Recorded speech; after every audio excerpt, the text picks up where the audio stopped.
Salut à tous, chers amis, je suis Ribaros Fouadien-Nokam, juriste en droit du travail. Alors, je suis très heureux de vous retrouver une fois de plus aujourd'hui dans cette nouvelle capsule, dans cette nouvelle vidéo pour parler d'une autre thématique importantissime qu'est les instances représentatives du personnel. C'est une thématique qui est importante parce que voilà, de plus en plus, c'est une instance qui occupe une place essentielle et importante en droit du travail. Alors, la question qui m'a été posée, ou bien plutôt la question qui a été posée cette semaine, ou plutôt le mois passé à la Cour, au Conseil d'État, est celle de savoir est-ce que un salarié qui est candidat à une élection du CSE doit-il être licencié sans consultation de ces CSE-là? Voilà, c'est une question clairement posée, n'est-ce pas, qui a été remontée par la Chambre administrative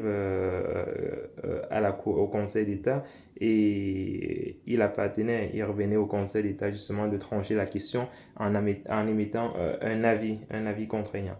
Bon, la question a été posée, peut-être avant de revenir sur la réponse qui a été donnée par l'instance suprême de l'ordre administratif, il convient peut-être de faire un bref rappel historique, hein. Vous savez, en 2017, il y a eu une vaste réforme des instances représentatives du personnel, et ça a donné naissance à ce qu'on appelle aujourd'hui les ordonnances Macron.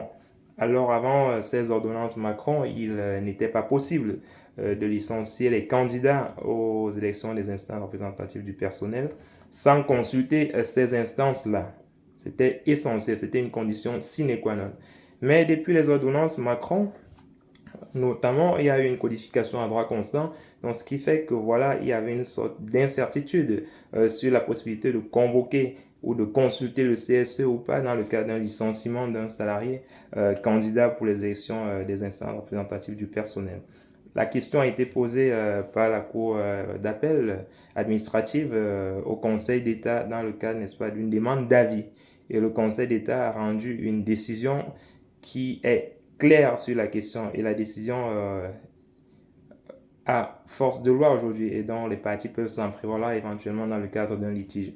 La Cour d'appel, ou plutôt le Conseil d'État, dans sa décision a clairement dit que voilà, il n'était pas possible, il n'était pas obligatoire, n'est-ce pas, de consulter le CSE avant de licencier un salarié qui est candidat pour les élections des instances représentatives du personnel. Donc c'est un arrêt, ou plutôt c'est une décision qui vient en quelque sorte clarifier et faire